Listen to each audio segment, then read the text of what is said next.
Agora continuamos a nossa agenda de discussões. Desta vez, teremos a quarta e última mesa redonda, com o tema PPS, de infraestrutura de transportes, além do licenciamento ambiental. E para moderar essa mesa redonda, temos a honra de convidar para ocupar um lugar no palco o Superintendente de Governança, Gestão Estratégica e de Pessoal da NTT, senhor Matheus Salomé do Amaral.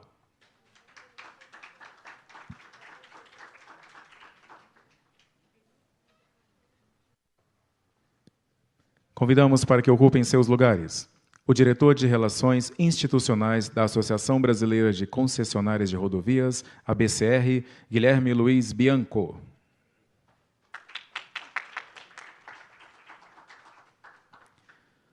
Convidamos o diretor executivo da Associação Nacional de Transportes Ferroviários, ANTF, senhor Davi Barreto.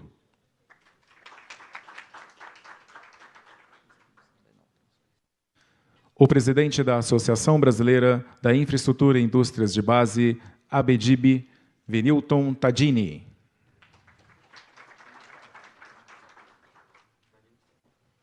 Passo a palavra para o moderador, senhor Matheus Salomé do Amaral.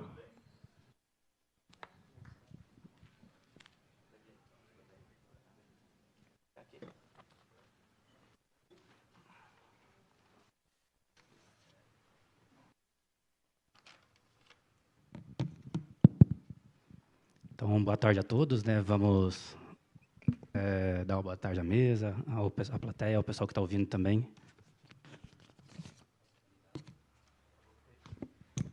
Aqui, ó.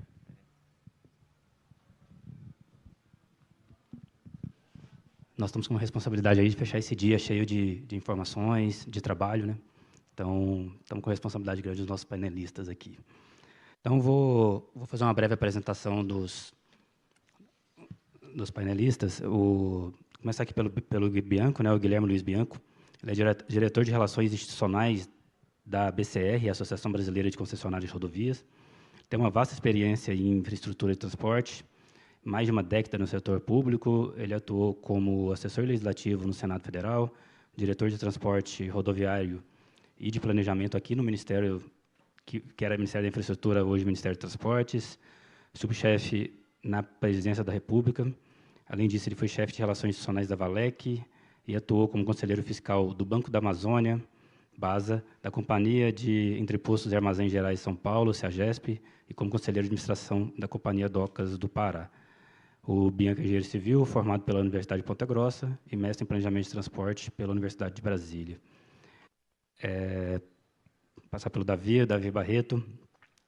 Davi é diretor executivo da Associação Nacional de Transportes Ferroviários, ANTF, graduado em Engenharia Eletrônica pelo ITA e mestre em Regulação pela Universidade de Brasília. Ocupou o cargo de auditor federal de controle externo do Tribunal de Contas da União entre 2008 e 2017. E depois, no Tribunal de Contas do Estado de Ceará, ele foi empossado no cargo de conselheiro substituto em 2017 e foi eleito provedor da Corte de Contas 2018 e 2019.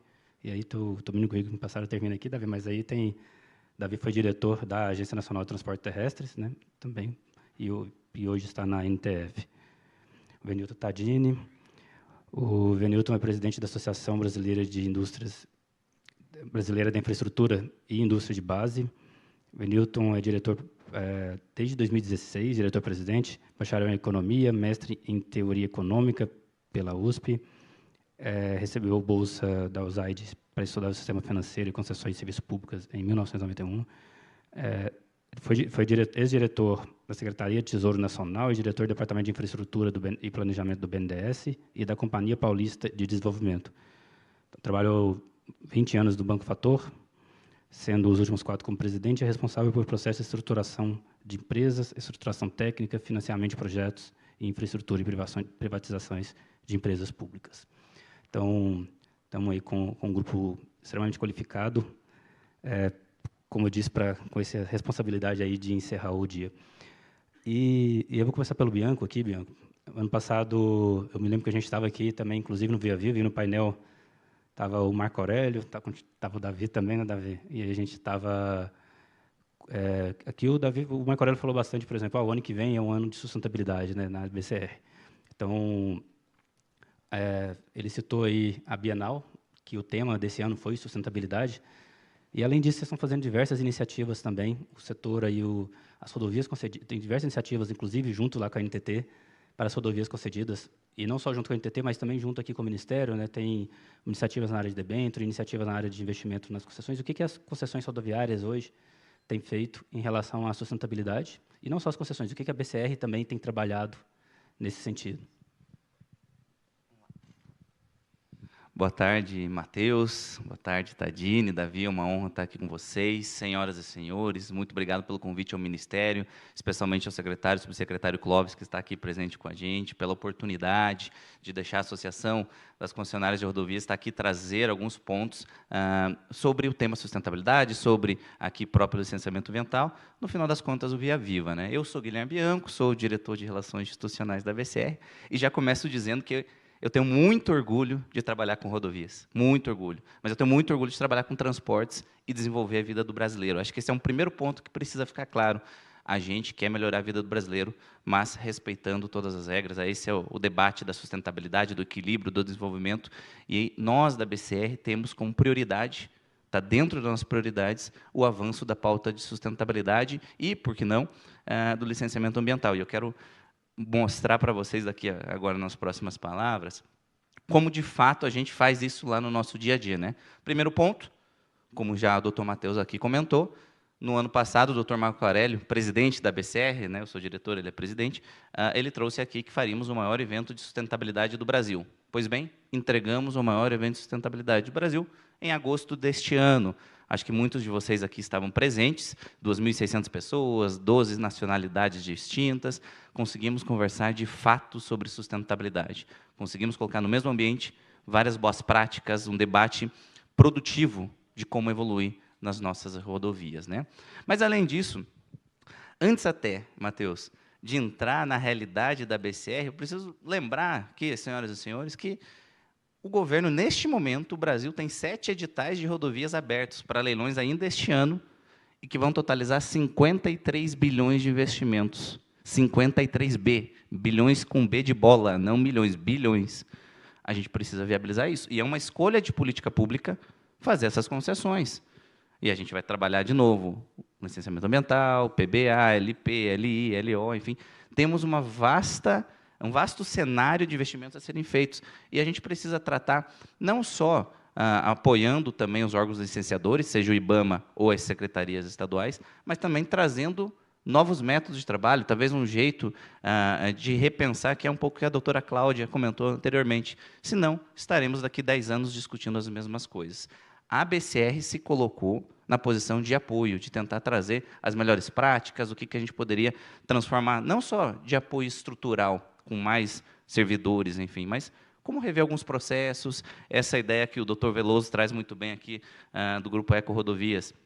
Será que precisa um novo licenciamento para uma obra de ampliação de capacidade dentro de uma faixa de domínio que já foi licenciada há alguns anos? Será que é isso? Beleza, talvez a gente consiga mudar um pouco aqui e resolver um grande problema, um grande processo que, no final das contas, não entrega valor tanto na vida do brasileiro quanto, de fato, de uma proteção ambiental, né? Então, a gente precisa repensar um pouquinho também nesses pontos, né? E lá dentro da BCR, decidimos dar os avanços, independente de licenciamento ambiental, a gente vai avançar na pauta de sustentabilidade. E aí, vou trazer como 2 exemplos muito relevantes e, de fato, entregues agora em 2024. Vamos lançar pela primeira vez, agora, inédito, no dia 28 de novembro, o Atlas de Sustentabilidade das Concessões Rodoviárias do Brasil. Pela primeira vez, a gente vai ter um documento mostrando como as concessões se portam em relação a todos os aspectos de sustentabilidade, com as melhores práticas, com o que uma concessionária pode aprender com a outra. A gente não precisa ter uma condicionante na LI para trabalhar, a gente pode trabalhar de forma proativa, tentando, sim, trazer melhorias, tanto no aspecto social quanto ambiental. E não depende do licenciamento, depende, sim, da nossa visão com o nosso país. Estamos fazendo isso, entregaremos de forma inédita. E também falamos muito sobre a resiliência da infraestrutura devido às mudanças climáticas, né? Então, entregaremos em dezembro também ao Ministério, à agência reguladora, a ANTT, e às agências reguladoras estaduais, um plano quilômetro a quilômetro de todas as rodovias do Brasil sobre os principais riscos de resiliência da infraestrutura, para assim fomentar uma política pública de desenvolvimento, de investimento, algo que nunca aconteceu. Então, não é porque estava previsto em algum licenciamento, ou porque tem alguma norma dizendo isso. A nossa associação está trabalhando de forma proativa para evoluirmos neste ponto. E aí, Matheus, eu também não gostaria de me prolongar aqui, já está no final da tarde para todos, e é cansativo também, mas eu não posso deixar de parabenizar a ANTT pelo avanço dentro desta pauta de sustentabilidade. Digo especialmente agora a norma quase aprovada, estamos no final do debate aqui do programa de sustentabilidade. De uma forma ou de outra, a ANTT busca gerar um incentivo regulatório para que as concessionárias façam sua adesão em termos de parâmetros de desempenho de sustentabilidade, que é, na prática, as concessionárias evoluam nas entregas sociais, ambientais, na entrega do serviço público, no final das contas, para os usuários, e, de alguma forma, elas possuem alguns incentivos contratuais. Isso, de novo, não está no licenciamento ambiental, não está na LI, na LP, é um outro trabalho regulatório que vai muito além. Então, eu queria fechar aqui o meu raciocínio dizendo que somos capazes de fazer mais do que o debate só de mas o licenciamento não está andando, mas a gente queria fazer um investimento.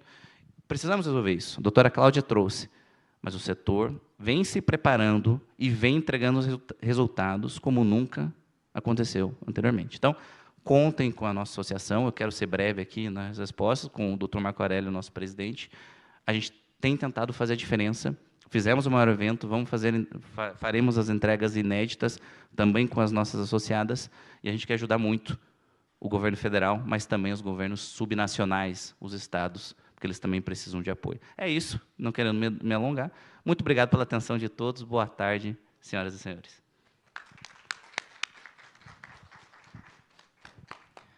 Obrigado, Bianco. Foi realmente o evento da BCR foi sensacional e tem sido feito essas iniciativas da BCR. Ela tem trabalhado bastante, inclusive, com a NTT e tem avançado bastante na pauta, né? E que vai exatamente no nome do nosso painel. É ir além, né? O que tem além do licenciamento ambiental, né? Então, eu acho que foi falado no painel anterior que o setor público tem dificuldades, e realmente a gente tem dificuldades, né? A gente, como setor público, nós temos dificuldades de licitações, eu não diria nem dificuldades, nós temos procedimentos a seguir que nos tornam menos ágeis.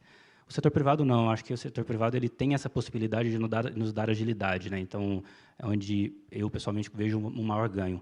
E nessa agilidade, o que eu vejo é, por mais que a gente está discutindo aqui formas de resolver problemas dentro do processo de licenciamento também, que foram falados em outros painéis, mas como que o setor tem ido além disso, né? O setor já tem feito muitas iniciativas além do processo de licenciamento ambiental.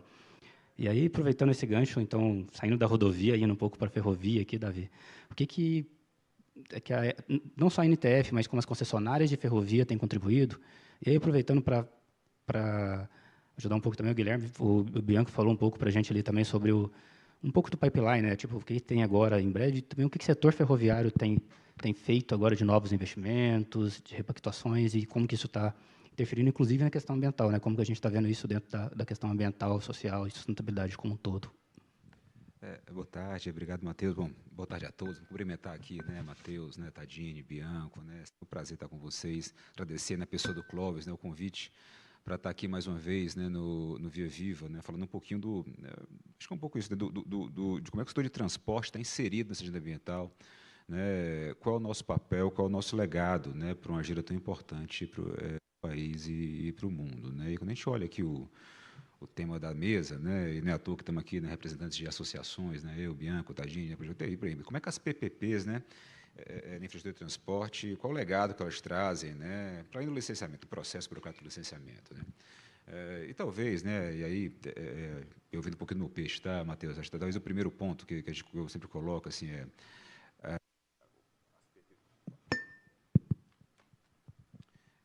as concessões e PPPs, acho que tem um potencial imenso, né, de impulsionar os investimentos no setor e transformar a nossa matriz, né, de transporte brasileiro. Eu pego o setor ferroviário, por exemplo, né.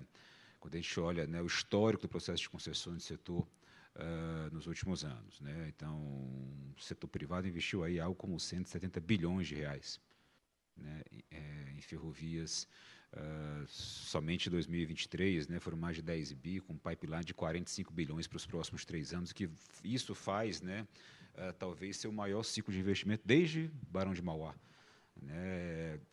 Então, existe um compromisso, né, do setor privado, né, em transformar um setor que tem um impacto muito positivo, né, para a economia, né, para a segurança viária e para o meio ambiente.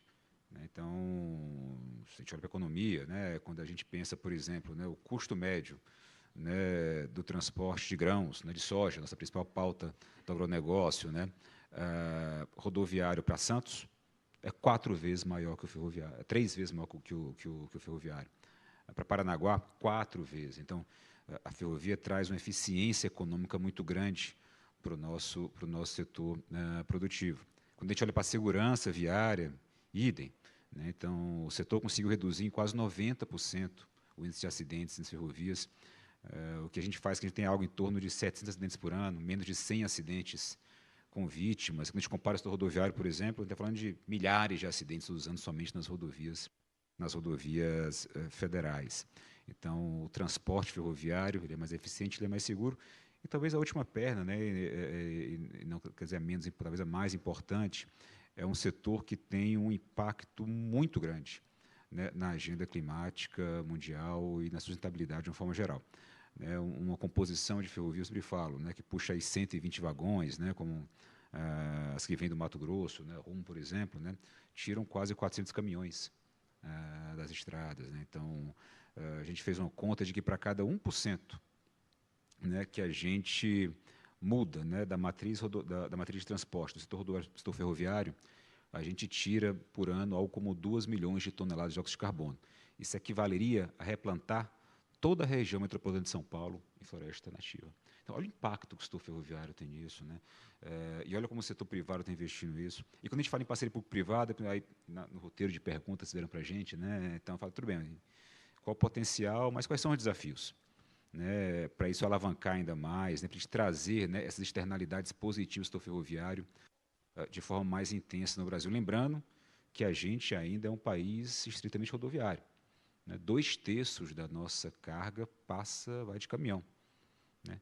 Mais da metade, né, das exportações de grãos ainda vão para o caminhão. Você tem caminhão andando mais de 1.000 quilômetros, né, para transportar os grãos até os principais portos do país. E aí, acho que quando a gente pensa nos desafios, né, talvez o principal desafio, né, se eu pudesse colocar, nas PPPs, nas parcerias público-privadas, né, sendo bem franco, né, eu acho que o maior compromisso do público. Eu acho que as ferrovias precisam cada vez mais da participação do poder público, né, no desenvolvimento desse setor tão importante de transporte, sobre várias perspectivas, né, políticas, de recurso e regulatórias.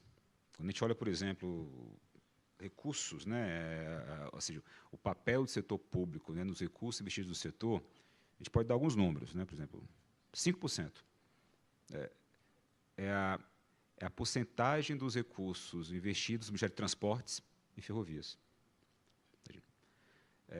0,1% é o total dos investimentos em ferrovia frente aos investimentos públicos do Brasil em 2023.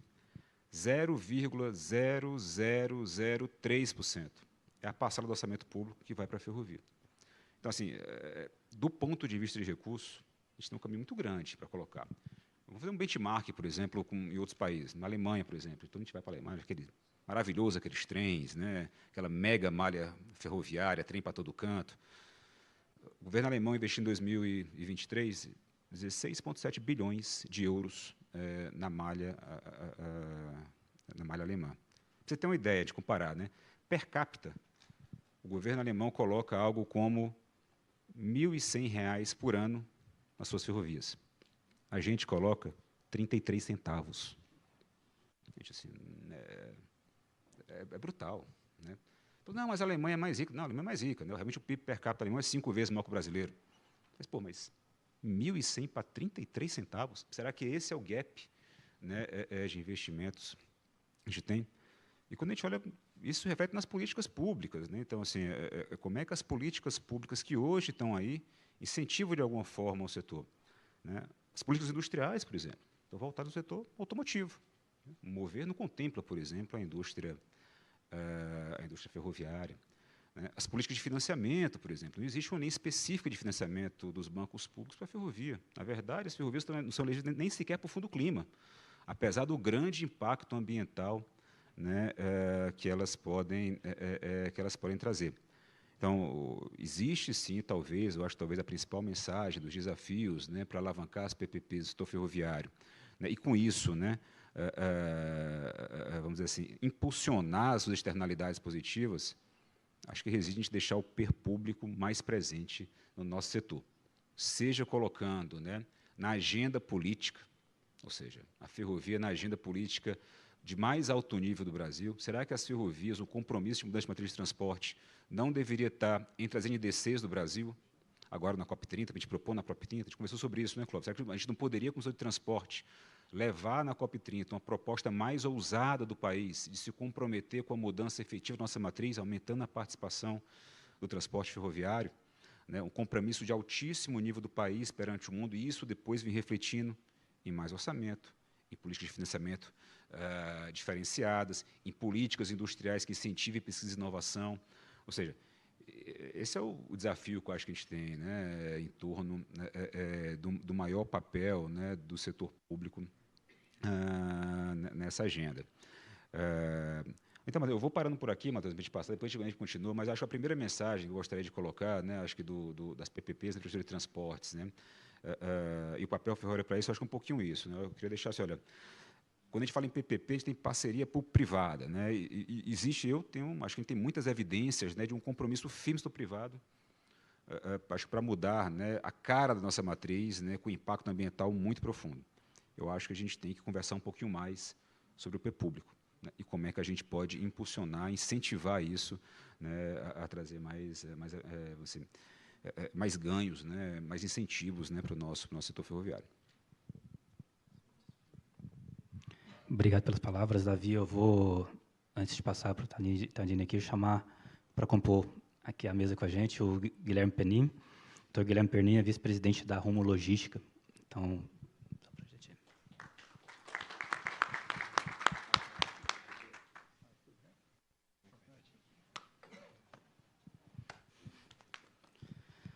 Então, vamos lá. Aproveitando, a gente dar continuidade aqui, o Guilherme falou um pouco ali de rodovias, o Davi falou para a gente um pouco aí do setor de ferrovias, e a gente está nessa questão falando aqui do painel da PPP, né? Como que o Davi destacou bem também, como que o setor público também pode melhorar o ambiente para o setor privado, é um negócio importante, e como que o setor privado contribui para o desenvolvimento tanto da infraestrutura do país, como das questões de sustentabilidade, como que a gente pode avançar e como que a gente tem avançado nessas questões. Então, vamos passar para o Tadini para falar um pouco para a gente sobre o ponto de vista da ABDIB, sobre o ponto de vista das associadas também, como que o setor privado pode contribuir, como o setor público também pode tornar esse ambiente mais propício para o investimento. Bom, muito obrigado pelo convite ao Ministério, o secretário Cláudio Benevides, muito obrigado pelo convite à ABDIB. É sempre um prazer poder atender, né? Eu já estive aqui na outra oportunidade do Via Vivo, e para nós realmente é extremamente relevante tratar de tema tão fundamental aqui. Um abraço ao Bianca BCR, também o Davi da NTF, agora também temos aqui o nosso colega da Rumo. E então, veja, o assunto de uma complexidade, não do ponto de vista da sustentabilidade propriamente dita, né? Eu acho que a primeira questão para se atacar e atingir os objetivos em relação à sustentabilidade, a gente precisa definir o que é da vida, né? O que eu quero dizer com isso? É muito simples. Nós temos uma matriz de transporte, só deixando em primeiro lugar a questão dessa matriz. aonde nós temos, apesar de ter um percentual de participação relativa mais elevado, no caso do modal rodoviário, nós precisamos entender que a participação em relação à estrutura de um país continental do que temos rodovias é absolutamente pífia. Se você comparar em termos de quilometragem, um país que nem o Japão tem um pouco menos de quilometragem que o Brasil, né? Se você pegar Rússia, se você pegar Estados Unidos, puxa vida, é 4, 5 vezes maior do que a nossa estrutura de malha, né? E isso sem contar que a nossa malha, grande parte dela, é não pavimentada. E do ponto de vista de interligação com os outros modais, elas têm problemas sérios do ponto de vista de integração e de olhar de uma forma sistêmica do ponto de vista do que se deseja de um processo de desenvolvimento. Só en passant, para não esticar muito, depois nós vamos avançando. Por exemplo, nós avançamos nos últimos anos no modal ferroviário. Ora, o modal ferroviário avançou, mais na parte de minérios, na parte de grãos, e ótimo que avançou. O Brasil é efetivamente importantíssimo no mundo em agronegócio e tem mostrado essa competência ao longo dos anos. Agora, nós, ao longo dos últimos 20 anos, caímos brutalmente a participação da indústria no nosso produto. Perdeu competitividade, por vários aspectos. Nem vou falar da questão de juros e taxa de câmbio, porque realmente é uma coisa bastante agressiva e alguns economistas acham que isso não é relevante. Eu aprendi em 7 anos da Universidade de São Paulo que entre os 4 principais preços principais da economia, juros e câmbio são 2 desses preços, né? Eu tive a oportunidade de participar em debates sobre isso. Quando eu falei de câmbio e de juros, eu falei, isso não vale, vai falar de câmbio de novo? Eu falei, por quê? Não é preço? É preço, sim, é preço relativo muito forte. E se olharmos ao longo da história, nós reduzimos de 90 para cá, nossa alíquota média de 55% da indústria por 11%. Então, quando fala que a nossa indústria é protegida, né, eu tive a oportunidade, a minha tese de mestrado, sobre indústria, sobre substituição de importações. Puxa vida, as pessoas não sabem do que estão falando. Nós chegamos a ser uma das indústrias mais complexas do mundo, até o início dos anos 80.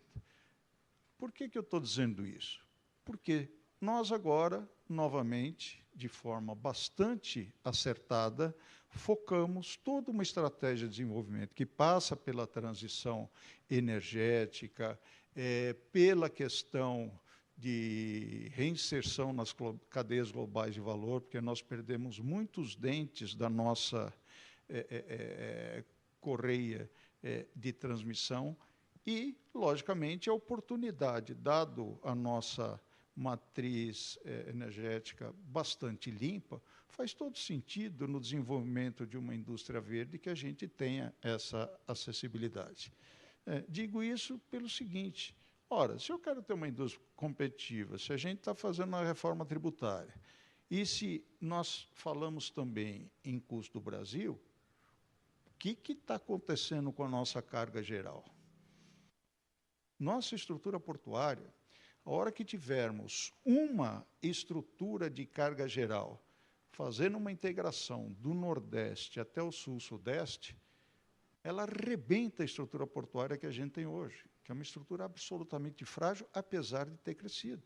Ela está montada para estruturas que têm pouco a ver com agregação de valor e de redução de custo, a carga geral, que seria importantíssimo para que a gente tivesse o efeito que desejamos em relação à industrialização. Outra coisa que é inadmissível é um país da nossa dimensão não ter transporte de passageiro de longos cursos, né?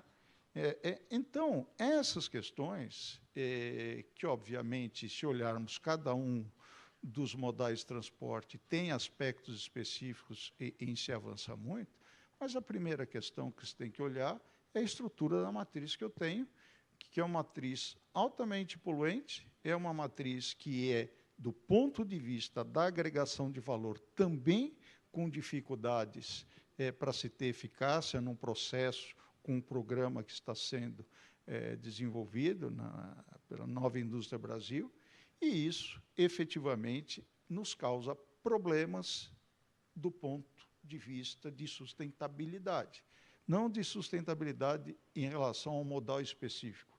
Lógico que tem muito que se melhorar no modal específico em função do tipo de combustível que se usa, do ponto de vista das estruturas de investimento, de manutenção, conservação que se trabalha.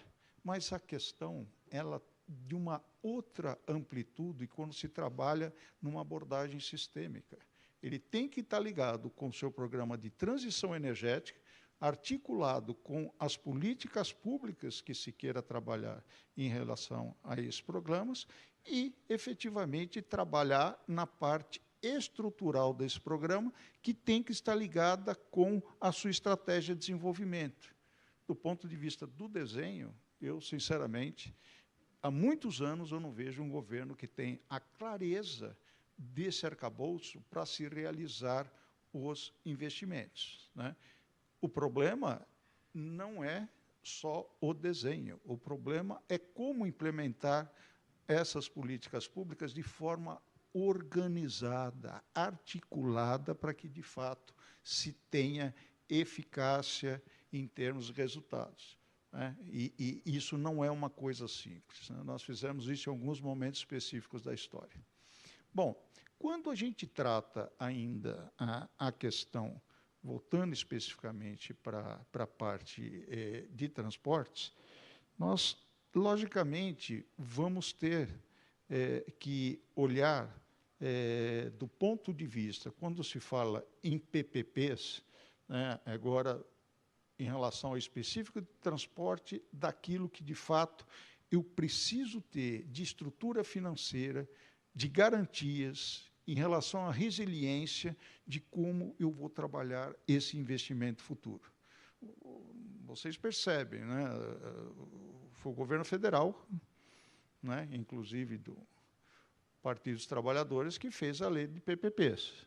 Quantas PPPs nós temos no governo federal?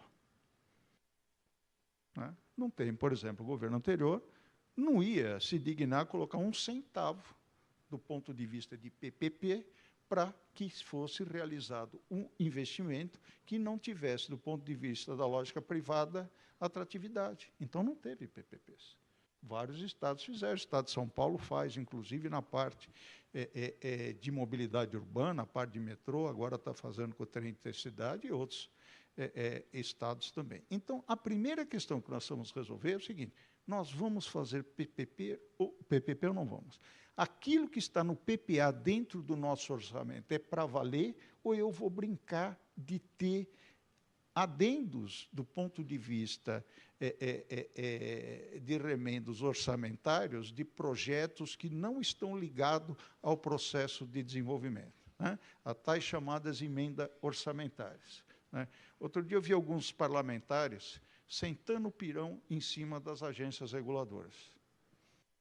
Uma coisa inacreditável. A gente sabe como está a situação das agências reguladoras. As dificuldades que tem na ANEEL, na NTT, que temos conversado muito, e assim por diante. Poxa vida, bastaria menos de 10% das emendas que foram aprovadas, do ponto de vista da execução de investimento pelo nosso Congresso, para que a gente resolvesse o problema das agências reguladoras. Agora, o que eu acho absolutamente inaceitável é depauperizar as agências, elas enfraquecidas do ponto de vista da estrutura financeira, orçamentária, em geral são as primeiras que sofrem cortes orçamentários, e depois dizer que as agências não estão desempenhando a função que deveriam desempenhar. Isso é absolutamente um equívoco. E pegar esse mote para querer criar uma outra estrutura de controle para efetivamente controlar as agências. Como se não tivéssemos TCU, do ponto de vista do Congresso, para fazer esse tipo, como se não tivesse a Controladoria Geral da União pelo Executivo para estar atuando e saber os relatórios do andamento, como se não tivesse Ministério Público. Então, é muito preocupante esse tipo de ingerência, né? Isso é que nem eu vejo o pessoal da Faria Lima, você fala, o Banco Central tem que ser independente, tem que ser autônomo e independente. O que é o Banco Central? Eu trabalhei 24 anos no setor financeiro, fui presidente de banco de investimento. Fui diretor do Tesouro, fui diretor do BNDES. Uma agência reguladora, como a ANEEL, que faz o setor elétrico, é o que faz o Banco Central, que é o órgão de fiscalização, controle do ponto de vista do setor financeiro. E por que eu tenho que ter o Banco Central, se é importante ele ter autonomia e independência, as agências não têm? Por que, quando aumenta a taxa de juros, ninguém, com exceção de alguns críticos, dizendo, olha, o Banco Central não está fazendo o trabalho direito?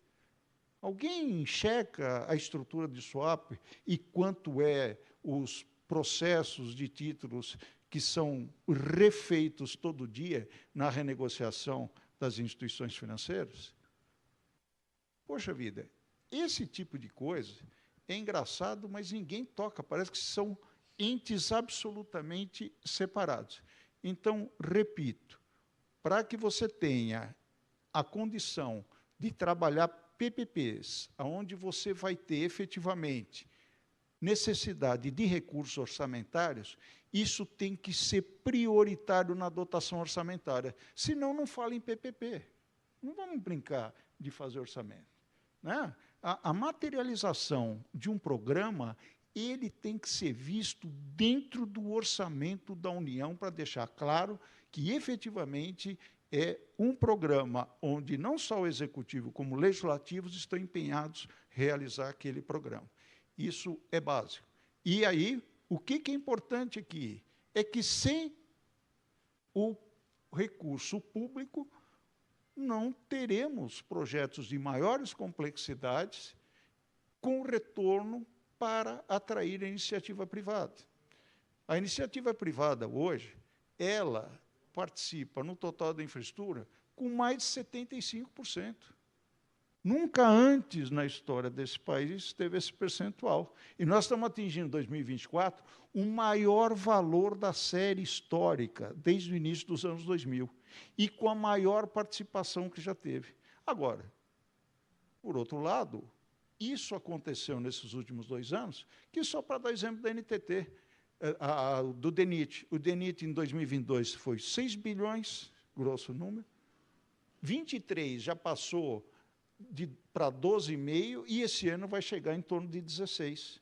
Então, foi o público e o privado que cresceram. E o privado, efetivamente, está na dianteira, e eu acho que o PAC tem um papel importante, e não comparo com PACs anteriores, porque nesse, o drive do investimento é dado pela iniciativa privada. E isso nós estamos de acordo. Então, PPP é condição necessária e suficiente de participação, não só do público, como de priorização, porque, para ter PPP, ou eu tenho, via orçamento, ou através de criação de fundo específico, condições de viabilizar projetos aonde o Estado pode dar a sua contribuição, mas ser fundamental para o retorno daquele que vai trabalhar investimento de longo prazo com retorno adequado para levar adiante esses investimentos. Então, falei, PPP, participação pública, né, a participação privada, tudo isso tem que estar ligado. Nós estamos mudando no mundo toda a estrutura de garantias que tratam as seguradoras. Por conta dos fenômenos de variação climática, não só no Brasil, no mundo todo. Né, nós temos uma sociedade que é uma das maiores do mundo, que é a Tokyo Marine, né? E fez um trabalho excelente, inclusive no Mato Grosso, a respeito de trabalhar step-in e ter, efetivamente, condições até de trocar ou de ter que sanear a construtora para completar as obras. Isso é fundamental para dar garantia de receita futura e, com isso, viabilizar o Project Finance No Recourse. Aí eu estou falando de mecanismo de financiamento. Ele está ligado não só à estrutura de garantias que preservem, do ponto de vista do investimento, a sua resiliência para variações climáticas, está mudando no mundo todo isso, não é aqui. E aqui nós estamos trabalhando para que essa mudança ocorra. Fizemos um trabalho grande sobre isso, não só de processo construtivo, mas também de seguros, e apresentamos ao governo do Rio Grande do Sul. Eu faço parte do Conselhão, eu estou no eixo de nova infraestrutura verde, e eu vou estar apresentando isso também na próxima reunião, e também vou estar falando um pouco disso que eu falei com números mais detalhados do ponto de vista da questão da matriz de transporte. Então, assim, simplificando, não tem segurança jurídica se a gente não tiver as agências reguladoras de forma adequada. Eu não vou fazer PPP se eu não tiver recurso orçamentário. Eu não vou levar a iniciativa privada para projetos de maior risco e de maior prazo de retorno se eu não tiver também a participação do setor público. E a questão das garantias também está ligada a isso. Depois que a gente pegou essa coisa macro, aí a gente tem aspectos de natureza tecnológica que poderemos trabalhar para que, efetivamente, a gente avance na descarbonização, nos processos construtivos e podermos avançar e colocarmos a nossa economia, principalmente a nossa indústria, além do nosso agronegócio, que eu digo, é fundamental que continue, ele tem a nossa segurança do ponto de vista da nossa balança comercial e de garantia das nossas reservas, para que a gente tenha um novo papel nas estruturas de cadeias globais de valor e ser um dos players principais nessa mudança que o mundo enfrenta com a transição energética. Então, gostaria mais uma vez de agradecer. Eu poderia falar muito tempo mais, mas é aquele tal negócio. Quanto mais idade a gente tem mais história para contar e mais coisas para falar. Mas eu vou preservar os senhores até dada a hora e paro por aqui. E, mais uma vez, eu agradeço, viu, Tomé? Muito obrigado.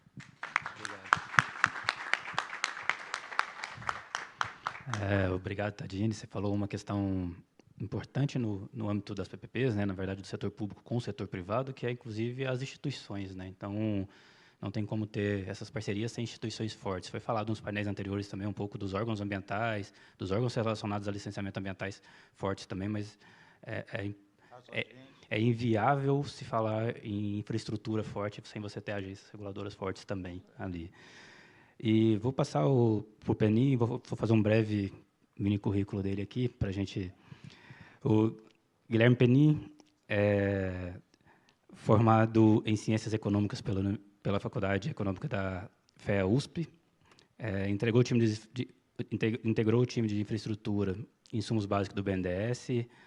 Em 2011, foi cedido para a Presidência da República, onde exerceu diversos cargos na Casa Civil.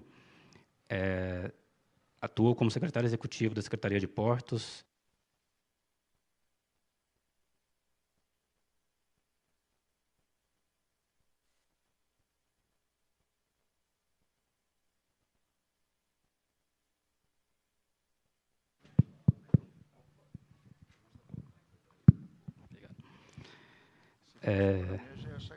Já tinham cortado a fala, né?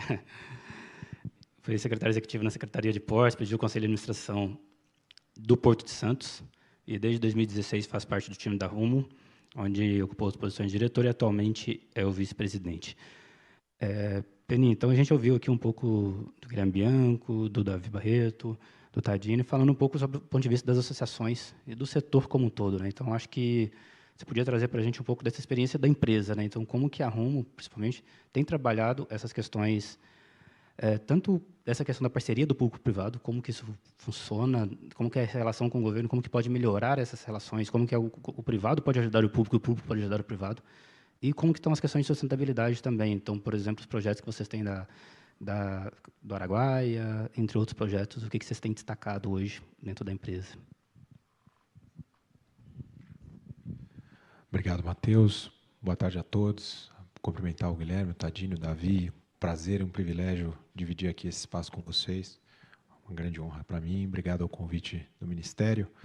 Deixa eu dividir rapidamente aqui minha fala em 2 pontos. Primeiro, atacando os teus pontos, né, Matheus? Primeiro, o que está sendo feito e o que está sendo feito de bom, né? Porque eu acho que muitas vezes a gente destila aí uma série de inconformismos nossos, né? E eu faço muito isso também. Mas acho que é bom a gente começar falando do que está dando certo, né? E depois, o que é pré-condição para que, tanto do ponto de vista de negócio, como do ponto de vista do desenvolvimento econômico do país e da sustentabilidade, deveria ou deve ser feito.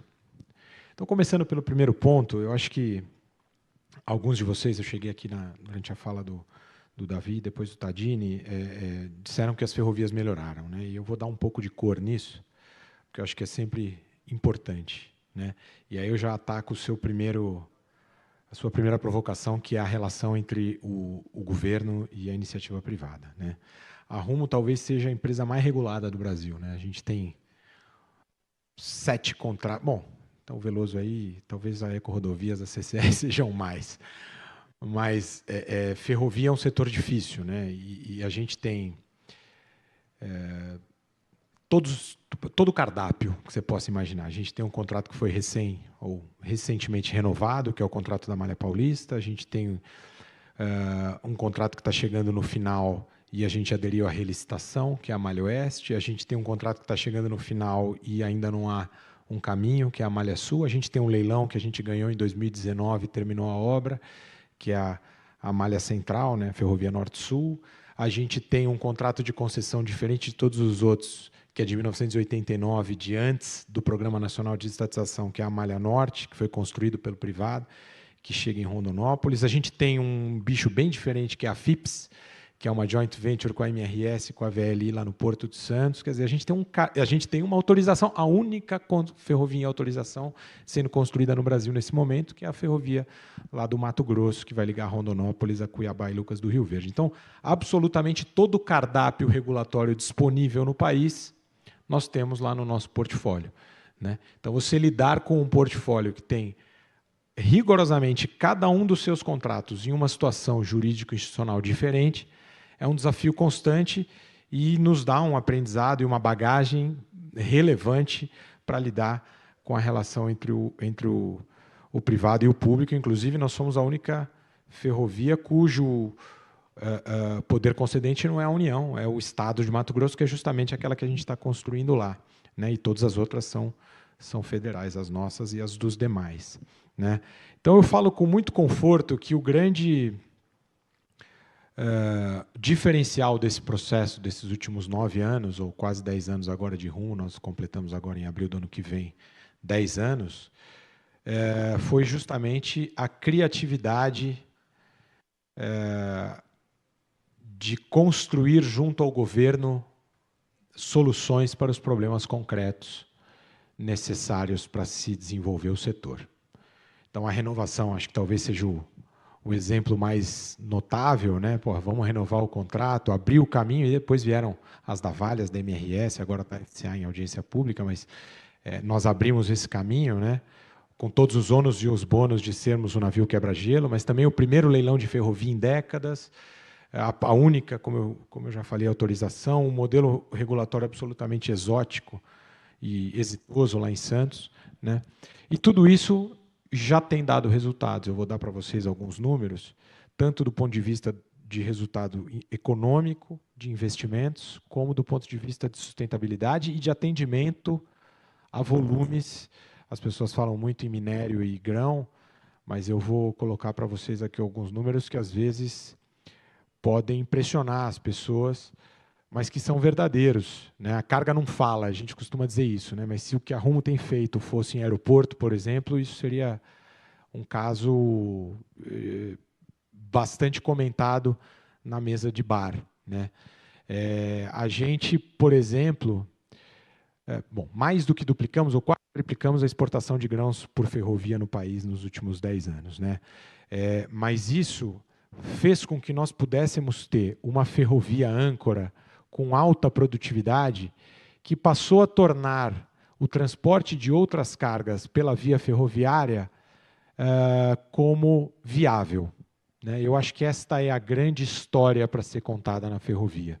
Na hora que você tem você coloca um capex muito pesado e tem uma carga âncora que sustenta uma ferrovia de alta capacidade e alta eficiência, as outras cargas passam a se tornar viáveis.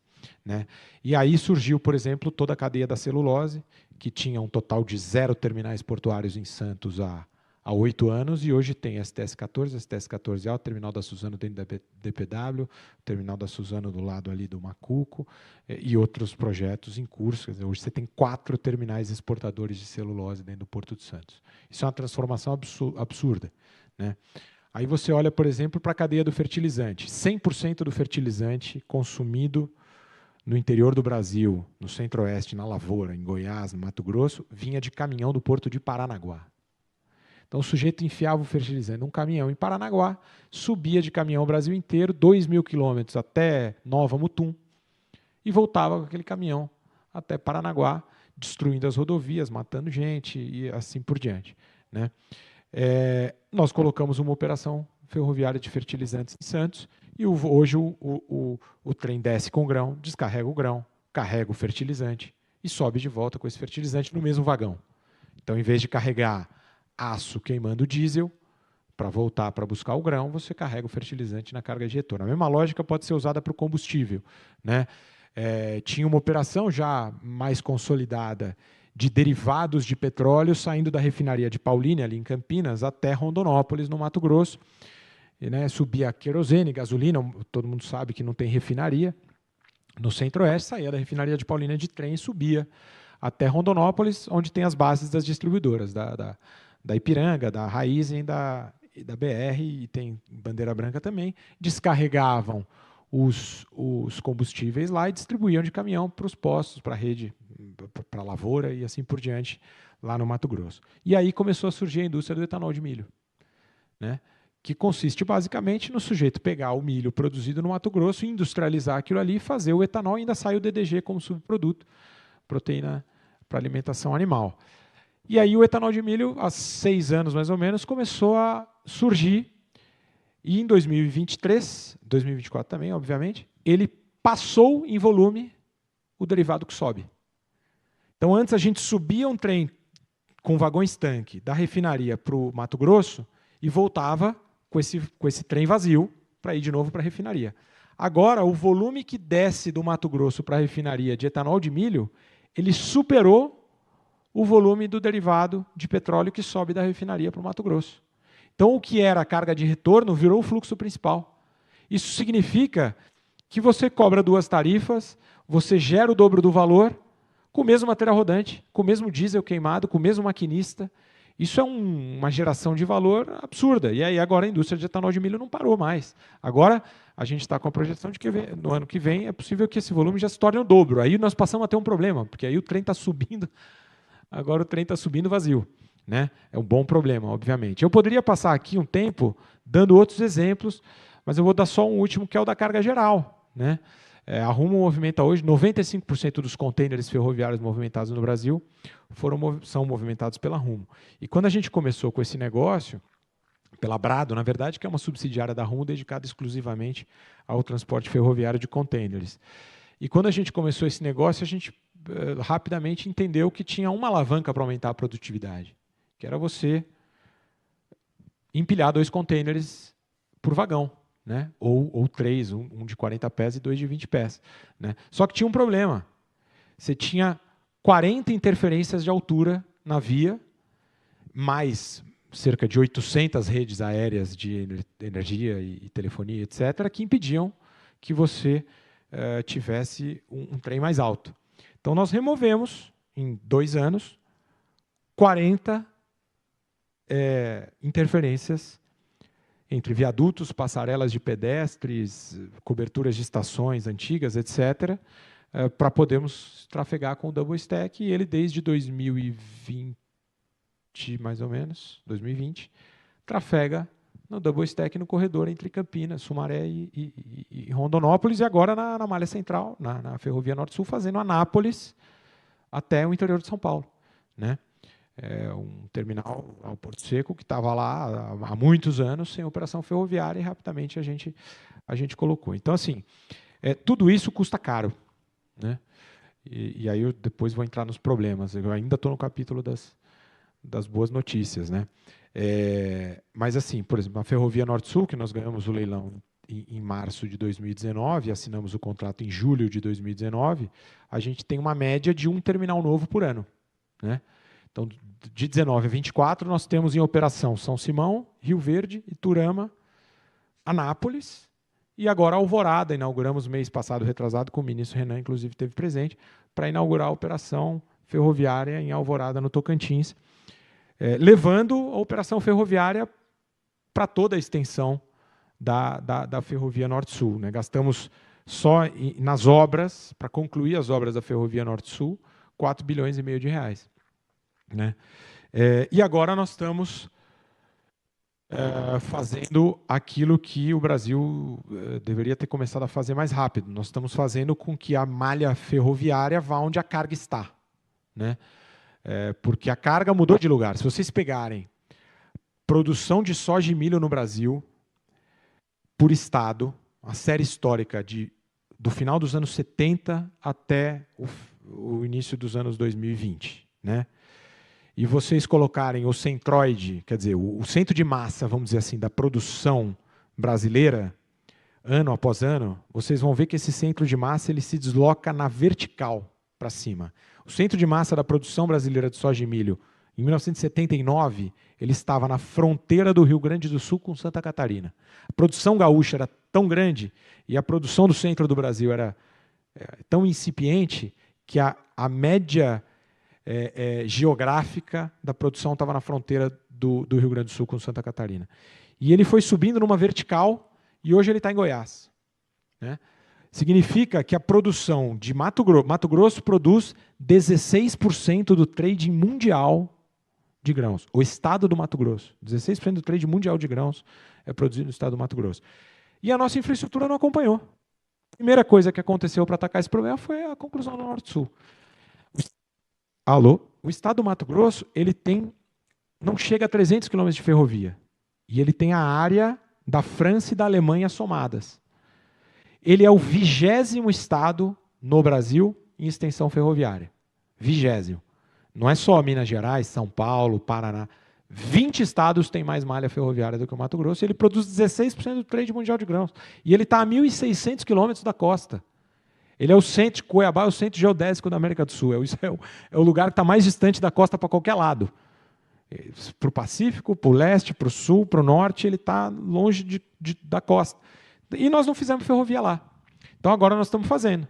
Neste momento, eu vou lá amanhã, inclusive, nesse momento tem 160 quilômetros de ferrovia em construção simultâneos no estado do Mato Grosso.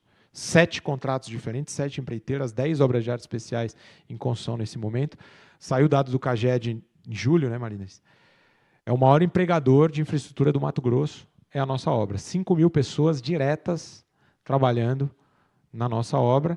E em 2026 vamos entregar o primeiro terminal na beira da BR-070, 160 km de ferrovia prontos, por regime de autorização, tomando todo o risco, fazendo desapropriação na unha, licenciamento ambiental na unha, todo o suprimento de material na unha, financiamento na unha privado, sem 1 centavo de recurso público. No peito, né? E por quê? Bom, primeiro porque tem carga, né? Então, quando você leva a ferrovia para o lugar que tem carga, funciona. O segundo, porque é uma ferrovia integrada ao sistema. Então, você não tem a dúvida que, à medida que o nosso trem avance Mato Grosso adentro, a indústria do etanol de milho vai aparecer na cara da nosso terminal. Eles estão esperando onde a gente vai colocar o terminal.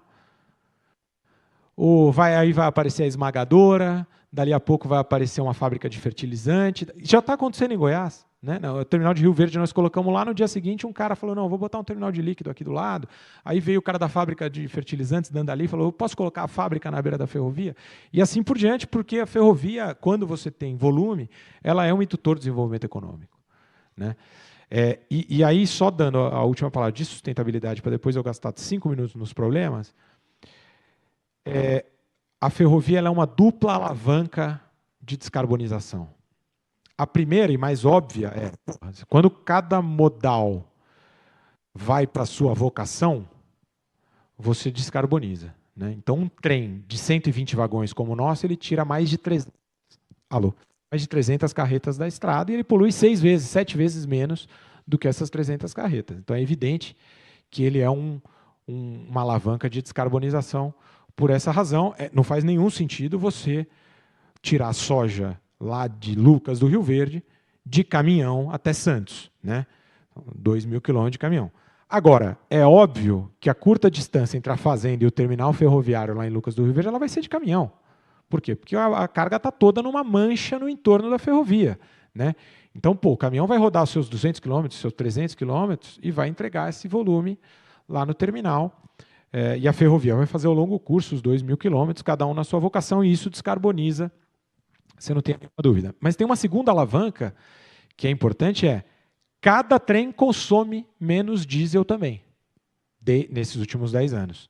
Né? Então, em 9 anos, para usar um número mais redondo, nós reduzimos em 30% o consumo de diesel de cada trem que passa na malha. Como? Primeiro, é igual ao seu carro. Né? Se você está na cidade rodando em primeira e em segunda, ele faz 5 km por litro. Se você está na estrada rodando a 100 km por hora, sem frear e numa velocidade constante, você faz 12, 15 km por litro. O trem é a mesma coisa, só que numa escala muito maior, porque para você tirar um bichão de 15.000 toneladas da inércia, você queima muito mais combustível. Então, se o trem ficar acelerando e freando, você vai consumir muito mais combustível. Então, como é que você faz para reduzir? Você elimina a passagem em nível, você faz viaduto, conflito urbano, diminui transit time em perímetro urbano, veda, faz muro, faz passarela de pedestre, assim por diante. E 2, você moderniza seu material rodante, compra locomotivas, etc., que tenham mais eficiência energética e investe na indústria nacional que desenvolva soluções mais eficientes de motor. Isso está acontecendo, 30% mais. É claro que a conta de diesel cai, a gente agradece, mas também é uma alavanca brutal de descarbonização. Tudo lindo, maravilhoso, agora vamos para os problemas, vou gastar pouco. Oi, opa, obrigado. Então agora vamos para os problemas. Agora me deram o microfone mais alto para eu falar dos problemas. Bom, o primeiro, óbvio, a gente enfrenta pouco. Né? Todo mundo fala em aumento da participação relativa da ferrovia na matriz de transporte. Né? Vai subir para 30%, para 35%. Mas existe um contrassenso evidente de dotação orçamentária. O Tadini falou muito bem aqui, o DENIT gastava 6, aí passou a gastar 12, esse ano vai gastar 16 bilhões de reais em rodovia. Né? Desculpa, Veloso. E tira dinheiro das ferrovias. Nós gastamos, eu vou dar um número aqui para vocês, a gente é uma companhia aberta, qualquer um pode ir lá no site da B3 e baixar os nossos números e chegar nessas coisas, eu vou só facilitar o trabalho dos curiosos. Mas eu vou dar um número aqui. E ao dar esses números, vai facilitar minhas críticas. Tá? Minhas críticas não, minhas reclamações. Arrumo em 8 anos, de 2016 a 2023, ela fez de resultado EBITDA, somado 25 bilhões de reais. Tá? Aí nós fizemos 20 de CAPEX. Esse ano vamos para 30. Fizemos 20 de CAPEX, sobrou 5. Então, 25 de EBITDA, 20 de CAPEX, sobraram 5. Aí nós pagamos 11 de juro. 11 de juro, porque para você fazer 20 de CAPEX, sai caro. Aí fomos para menos 6. Aí nós pagamos 6 de outorgas. 6 bilhões de reais de outorgas ao poder concedente. Né? Só no lance vencedor da Ferrovia Norte-Sul, 2,7. Faltaram 12. De onde vem esses 12? Agora o microfone ficou baixinho de novo. Tem alguém? De onde vem esses 12? Esses 12 vêm do mercado financeiro de aporte de acionista. Então você tem um maluco lá acreditando e botando dinheiro e o resto você pede no banco, financia, etc, etc, etc. Né? É difícil aguentar, por isso que você vê que tem poucos, talvez um, né? Não verticalizado, prestador de serviço que vai ao mercado realmente para buscar dinheiro para fazer investimento em infraestrutura. Né? Por que fazer isso? Porque no longo prazo isso algum dia vai se pagar e quando essa curva de CAPEX pesada reduzir, nós estamos fazendo 5, 6 bilhões de reais de capex por ano, né? Quando essa curva reduzir, eu tiver com a malha inteira montada, né? Esse dinheiro, em vez de ir para juro e capex, vai dar lucro, né? É uma boa aposta, não sei. Mas para que isso aconteça, a gente precisa de algumas condições. A primeira é enfrentar esse problema que eu estou falando para vocês. Não dá para a sociedade cobrar mais ferrovia e uma empresa pagar 6 bilhões de reais de outorga, né? É um contrassenso, né? Isso poderia ser... vai para a conta única do Tesouro e some. Isso teria que ser reinvestido no setor, seja no nosso negócio, seja em outras iniciativas, né? Esse é o primeiro. Segundo, juro, todo mundo já falou, Tadini foi muito explícito, e não dá para a gente querer melhorar a infraestrutura do país com 12% de taxa de juros, né? Não tem a menor condição. Você pagar 11 bilhões de reais de juro em 8, 9, 10 anos é afastar qualquer outra pessoa desse negócio. Terceiro, consistência na política pública. É a qualidade da regulação, mas é mais do que isso. É consistência na política pública. Ou tem aquele livro interessante do Armando Castelar com o Leonardo Coelho, que eles têm um capítulo ali que fala do Estado... o Estado oportunista, eles usam um termo melhor que esse, mas... É um viés... O Estado contratualiza uma coisa com você e fala assim, Malha Paulista, porra, Rumo, você vai investir 10 bilhões aqui na modernização da Malha Paulista nos próximos 7 anos. Foi o que aconteceu, né? 8 anos. Assinamos em 2020 até 2028 um programa para triplicar a capacidade da malha, reduzir conflito urbano, etc, etc. Tá bom. Aí no dia seguinte ele vai lá e faz uma outra ferrovia do lado. Peraí, aí não dá, né? Ou você quer preservar as condições contratualizadas comigo para que eu faça esses investimentos e um dia eu consiga pagá-los, né? Ou você já me diz que vai ter mais umas 3 ferrovias com dinheiro público aí do lado. Aí eu não faço esses investimentos. Você precisa decidir o que você quer. E ser consistente ao longo do tempo, até o payback dos investimentos, porque senão ninguém vai fazer isso. E eles conceituam isso como uma tendência dos estados no mundo, né? E o grande desafio da regulação é preservar as condições econômicas do entorno dos empreendimentos contratualizados cujo prazo de amortização é longo, porque senão ninguém mais acredita no dia seguinte. O próximo cara vai falar, tá bom, eu vou assinar isso aí com você, ou então eu vou descumprir o meu plano de investimento, e ninguém quer descumprir, né? Então, quando eu penso qualidade da regulação, eu penso de forma mais ampla, não é só a regulação do dia a dia, a regulação do dia a dia e também a consistência da política pública, né? Então, acho que esses 3 elementos são super importantes. E o quarto que o Davi tocou aqui é, mecanismos de incentivo para, por exemplo, descarbonização. Se você está investindo dinheiro para desenvolver uma locomotiva híbrida e tal, que vai reduzir... o Estado tinha que, de alguma maneira, te incentivar a fazer isso, porque o concessionário correr risco tecnológico, etc., etc., de inovação, para esse tipo de coisa... sem nenhum tipo de amparo é difícil, e eu acho que tem uma jornada próspera aí, que se o Estado fosse mais vocal nisso e com instrumentos efetivos, eu acho que daria para a gente perseguir. Eu fui muito longo, eu peço 1000 desculpas aí, e vamos embora. Obrigado, Penin. Na verdade, foi bem, como você disse, coloriu bastante as informações. Coloriu bastante as informações aí que o Davi já tinha falado, inclusive trazendo números e trazendo os detalhes, né? E pela fala de todos, eu vejo que 2 pontos que dá para a gente tirar, né? E é um ponto que... Primeiro é que não tem como fazer PPP, concessão, qualquer coisa que seja, sem uma parceria muito grande, que é o primeiro nome ali, né? Então, precisa ter governo e precisa ter privado, né? Não tem como o privado funcionar sem o governo e não tem como o governo funcionar sem o privado. E outro ponto, né? Aproveitando que a gente está aqui com as 2 associações de rodovia e ferrovia, e o Penin, eu pegar um gancho na fala do Penin, eu não vejo contradição nos modos de transporte, né? Não existe um modo melhor ou pior do que o outro, na verdade, existem vocações dos modos, né? Então, a gente precisa, como país, buscar a nossa melhor matriz de transporte para isso, né? E quanto melhor for a nossa matriz, mais eficiente nós vamos ser, mais eficiente em termos econômicos, mais desenvolvimento nós vamos ter, e mais eficiente em termos ambientais, inclusive, nós vamos ser também. Então, para a gente fechar e não tomar muito tempo, vou passar uma palavrinha rápida aí para 1 minuto de cada um, fazer umas palavras finais. Voltar na mesma ordem aqui, Bianco.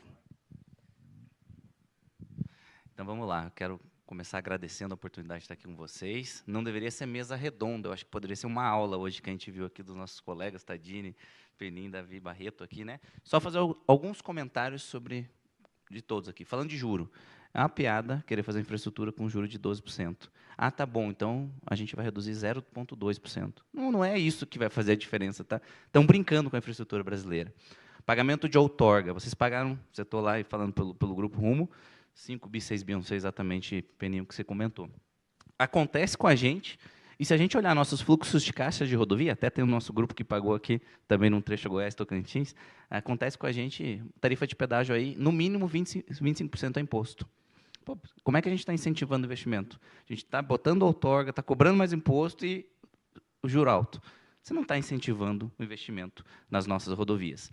Qualidade regulatória, Penin, também, aproveitando seus comentários, foi muito bom que você coloriu muito bem, né? E aí já vai acendendo alguns debates aqui com a gente.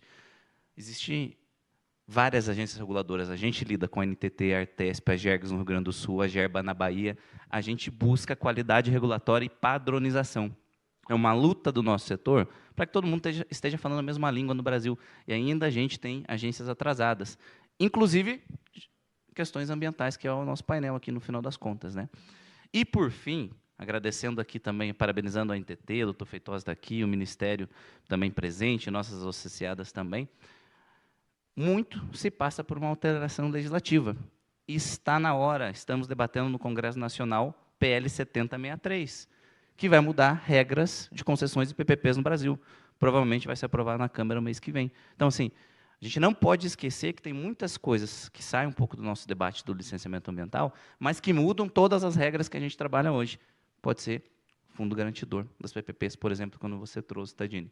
Enfim, acho que cada problema tem um locus de solução, a gente tem que aprender com multimodalidade, cada modal tem seu transporte, mas, aí eu vou cutucar um pouquinho o nosso time da ferrovia aqui, o passageiro, a gente anda de carro pelas rodovias, né? Então a gente está falando de matriz de carga, não de matriz de pessoas. A gente precisa continuar investindo em rodovias, reduzir acidentes, reduzir custo logístico. A gente tem um viés social no investimento das rodovias. Então, se o DENIT investiu 16 bi, nós investimos 20 bi ano passado no setor de construção de rodovias. Ainda é pouco, todo mundo tem que investir mais. Ferrovia mais, hidrovia mais. A gente está muito aquém em termos de infraestrutura de transportes. Não é um modo contra o outro, mas é assim a gente avançar como Brasil para uma maior eficiência, um melhor resultado para o brasileiro. Obrigado, doutor Clóvis, obrigado, Ministério dos Transportes, pela oportunidade de a gente estar aqui presente com vocês. Até mais, tchau, tchau.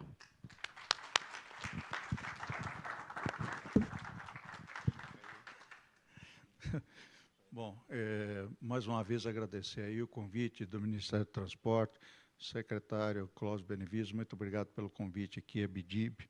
E desde já também faço um convite, nós estamos fazendo no mês de novembro, 28 e 29, todos aqui estão convidados, o nosso a BDIB Experience, onde a gente atualiza todos os números de investimentos da infraestrutura e os projetos que estão em andamento em todos os setores de atividade, não só do governo federal, mas também dos governos estaduais e de vários municípios. Vale a pena ver, é um trabalho bastante detalhado, e isso está, obviamente, na nossa plataforma eletrônica, sendo atualizado, os senhores terem acesso nisso. Então, secretário Clóvis, você já tem aí uma matrícula dada, viu? Contamos com a sua presença lá. Muito obrigado. Bom, em relação aqui, para concluir, enfim, eu acho que uma questão é básica. Nós temos aquela história, então, um copo meio cheio e um copo meio vazio. O copo meio vazio é que falta tudo. A gente precisa de muito mais ferrovia, e de ferrovia a gente efetivamente precisa trabalhar mais com a short line para integrar esse sistema, como precisamos de muito mais rodovia. Às vezes eu vejo alguns modelos, até falando com o pessoal da Infra-SA, como é que eu posso crescer ferrovia se eu não cresço rodovia? Uma coisa está ligada à outra, ver como é que essa dinâmica ocorre. E, do ponto de vista do que a gente vê os fundos internacionais, isso é uma coisa importante ressaltar. Quem são os grandes investidores nossos nesse ciclo expansivo, eu vejo muita gente preocupada com a falta de recursos, são os grandes fundos internacionais, que também são associados à BIDIP. Nós temos o Macquarie, nós temos a Brookfield, nós temos os fundos soberanos que estão aí e já repassaram muitos recursos, inclusive para fundos nossos aqui, como Pátria e tudo mais. Pelo menos 6 bancos já nos procuraram criando fundos de infraestrutura. Então, não faltará dinheiro. O BNDES está se recuperando como banco de fomento, vai emitir as letras de crédito de desenvolvimento, tem lá o Fundo para Inovação, tem a parte do Fundo Clima também, que vem recurso do Tesouro. Então, o BNDES, que já chegou até 70 bi na forma daqueles retornos antecipados de recursos que foram para o banco, de um valor que ele atingiu, a meu juízo, indevidamente, a 350 bi, foi a 70 bi. Aqui no Brasil, assim, você vai do céu ao inferno de uma velocidade. Então, hoje ele está basicamente em 120, e a nossa conversa com o BNDES é que isso deve chegar a 230, 250 bilhões. É um tamanho bom. Os multilaterais nesse ciclo de investimento estão vindo também. Isso é importantíssimo. O próprio programa EcoInvest do Tesouro é fundamental para auxiliar na tomada de recursos externos sem ter susto de grandes variações cambiais. E com o nível de reserva que nós temos é significativo. Então, nós temos o BNDES, articulado com Caixa e também BASA, BNB, uma estrutura de fomento importante que está bem orientada, os multilaterais. Na parte de mercado de capitais, pela primeira vez num ciclo expansivo, nós temos as debêntures funcionando bem. Se vocês olharem para trás, elas começaram em 2017. Não foi num ciclo expansivo, foi num ciclo que estava simplesmente tentando sustentar um nível de investimento onde você tinha uma queda substantiva do próprio recurso do BNDES, porque o que aconteceu? Mudaram a TJLP para TLP. Então, nós estamos agora, não só com a debênture incentivada, que o destino final é pessoa física, que não é adequado para a infraestrutura, mas a debênture de infraestrutura que vai atingir investidor institucional. Vocês podem ter certeza, a gente está tratando disso, discutindo com os vários ministérios, na regulamentação, falando com as fundações sobre isso, e isso vai funcionar. É um caminho importante para a gente efetivamente andar. Então, esse conjunto de coisas, e voltando também ao Orçamento da União, começar a melhorar um pouquinho para que haja mais recursos para investimento, para que a gente possa fazer PPP. Não tem PPP, só PP, né? Precisa ter PPP. Então, eu vejo, no ano passado crescemos cerca de 20% na infraestrutura, esse ano devemos crescer em torno de 15%, e tem uma curva ascendente nos vários segmentos, né? É saneamento, a parte de transporte, seja rodoviário, ferroviário, a parte de projetos que estão já em andamento e de toda essa transição energética, e nós estamos fazendo uma mudança na infraestrutura. Então, aquilo que é algo, hoje, ruim do ponto de vista de demanda reprimida, por outro lado, ele é um elemento de demanda reprimida importante para ter a luz dos investimentos, né? Então, isso é algo, conversando com os canadenses, falou, olha, vocês podem ver, a CPPIB está lá no Brasil, Brookfield, QS Depot, por quê? Porque aqui está maduro, não tem onde investir, e justamente a gente precisa retomar o equilíbrio atuarial das nossas fundações. E aonde a gente vê condições para isso são os projetos que estão no Brasil. Mas, para isso, a gente precisa ter segurança jurídica, precisa dar as contrapartidas necessárias, e eu tenho muita confiança que a gente vai conseguir ter um ciclo expansivo na infraestrutura bastante significativo, e particularmente na parte de transporte. Viu? Mais uma vez, obrigado a todos.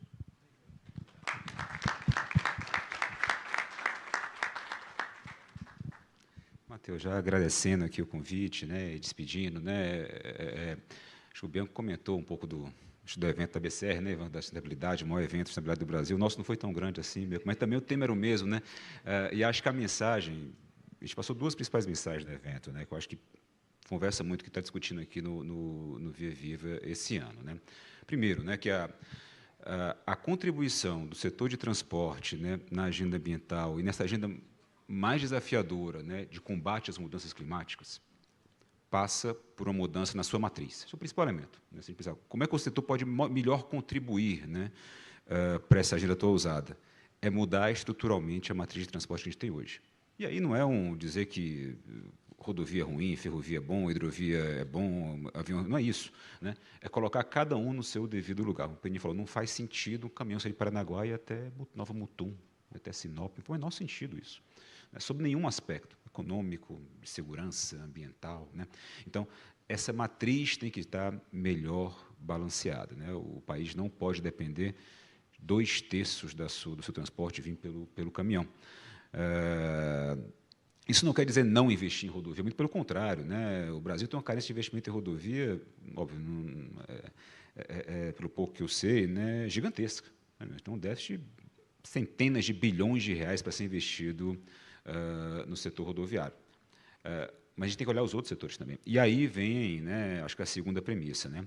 Se a gente aposta, né, que a solução da mudança dessa matriz passa por PPPs, por parceria público-privadas, como a gente falou, a gente tem que olhar para os 2 Ps. Né? O Penin colocou muito bem aqui, né, acho que a tinta do exemplo de como o setor privado está vestindo a camisa e está fazendo seu papel no setor ferroviário. E essa história que ele contou se repete na MRS, na VLI, na Banmin, na TLSA, na Vale, enfim. Todas as empresas têm histórias muito importantes, né, que trazem muita tinta do papel do setor ferroviário no desenvolvimento do transporte brasileiro. São mais de quase 200 bilhões de reais investidos. Né? Você colocou, o DENIT investiu 16 bilhões, a gente investiu 20. A gente investiu 10 bilhões, o Ministério, a Infraestrutura, investiu 70 milhões. Assim, o gap é muito grande, né? É gigantesco. Né? Então, assim, o P público, de fato, tem que ser valorizado, tem que ter espaço no orçamento.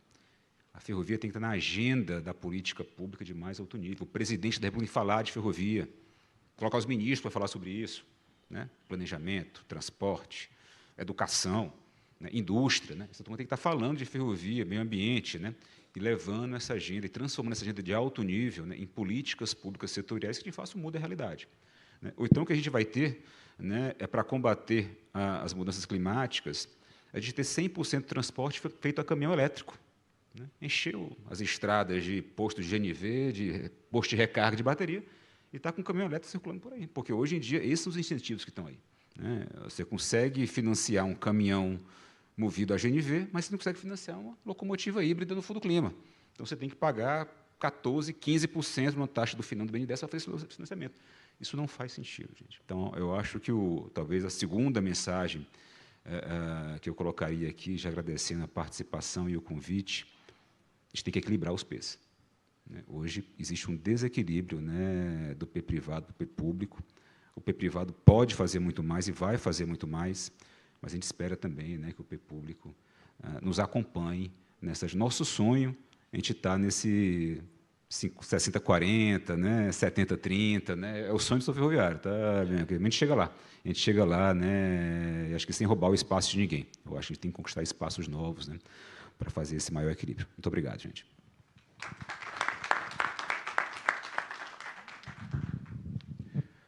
Obrigado, Matheus, obrigado aos colegas, ao Guilherme, ao Tadini, ao Davi, agradecer ao Ministério, na pessoa do Clóvis, dizer que as mensagens finais dos colegas aqui são irrepreensíveis, vocação, cada um na sua vocação. A gente, quando escolhe o lugar que vai colocar um terminal ferroviário, a gente escolhe em função das rodovias, né? Que são a única forma e a principal e única forma por meio da qual a carga chega aos nossos terminais, e quanto melhor elas forem, melhor é para o sistema, não tem nenhuma dúvida.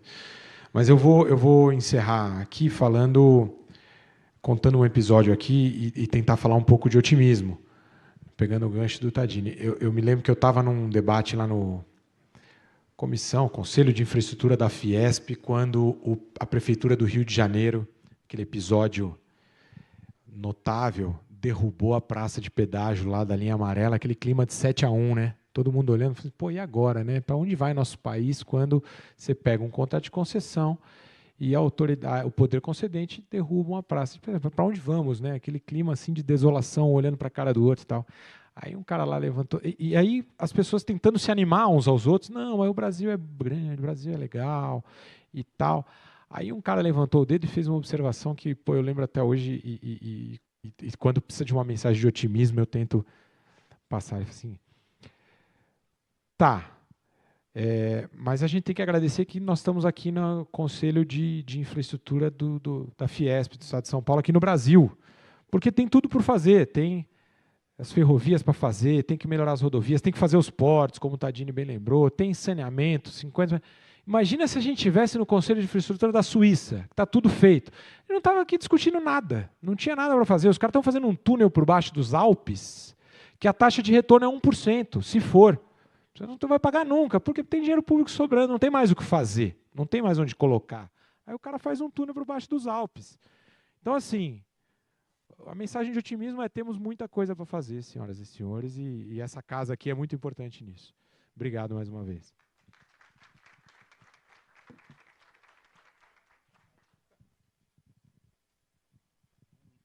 Então, queria agradecer. Então, vamos. Então, eu queria agradecer a todos, né? Agradecer aos que vieram também nos painéis anteriores antes da gente. Foi bem rico também, a gente estava aqui acompanhando. Agradecer aí Bianco, Tadini, Davi, Penin. Foi, como diz o Bianco ali, pegar uma fala dele, foi uma aula aqui para a gente, foi uma aula para todos nós. Então, a gente ficou até esse horário. A gente pegou um pouquinho atrasado o nosso, vamos entregar 5 minutos atrasados aqui, então nós estamos bem.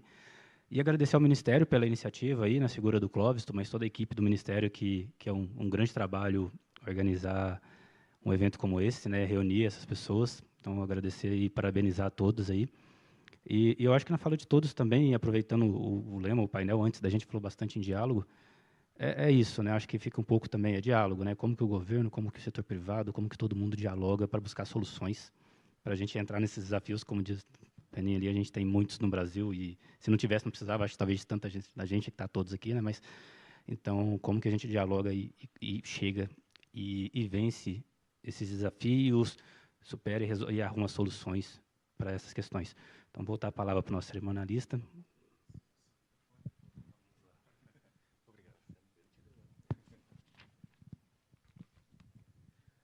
Agradecemos a participação dos especialistas e, neste momento, convido-os a um registro fotográfico.